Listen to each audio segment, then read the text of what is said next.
fired their general manager, Ryan McDonough. You may have heard this yesterday. He's been that, but I do want to get to some of the NBA news of the day. The Suns fired their general manager, Ryan McDonough. You may have heard this yesterday.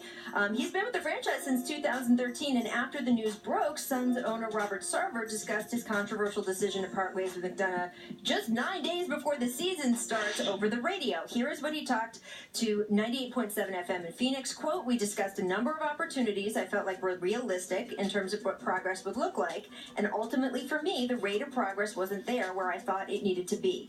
I didn't feel we achieved all of what we set out to achieve this offseason." Now, I'm going to add to that and say that Woj just put up a tweet that league sources are telling ESPN that Sarver is leaning toward making James Jones, who has been their vice president of basketball operations, their full GM. We, of course, know James so well from being that 14-year veteran in the NBA. He's got huge respect from the guys. He's got championship rings.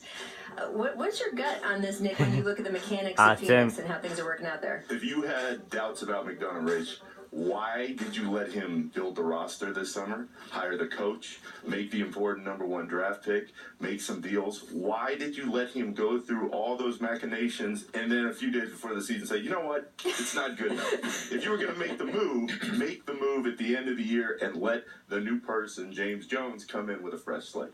I have to agree with Nick. I think this is a little bit deeper than what they're allowing us to know publicly.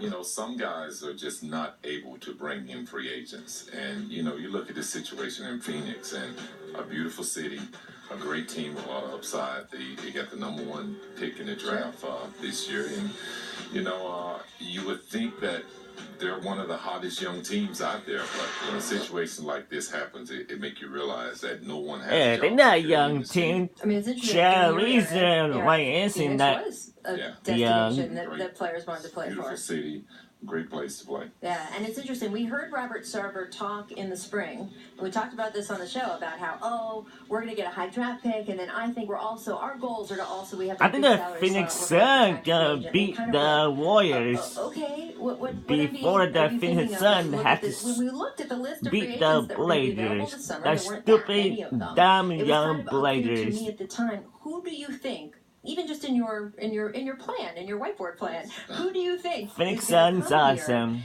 It is weird to me that Phoenix Suns awesome. Phoenix Suns. We just said on the radio. Phoenix Suns could be in the playoffs. 9 games before the season. Remember, this is a team that fired Earl Watson, right? Just right at the beginning of the season last year. It seems like a strange way. Phoenix Suns could be in the playoffs. How do you deal with that instability? Well, it's tough as a player. You know, you have to do your job and allow management. And all the calls of Arizona and hockey and baseball and pieces in place where college you can go out and do your job softball girls, Arizona could be Phoenix. I don't think it is fitting in the playoffs. You know, you got a young player like Devin Booker and college basketball too, and football also, and hockey, and all the sport of all Arizona be in the playoffs. Going forward. So interesting. And look, the talent on the floor is finally better than they've had in so long. I love watching Devin Booker play. I'm excited for DeAndre Ayton. I was excited for them to find a point guard somewhere from some other team somehow. I'd like us to see Phoenix Suns play the Blazers. They need one. So we'll see what happens there. I do want to get, because especially Nick's here, and you know you love it. You need it. Our daily installment, one of our shows within a show.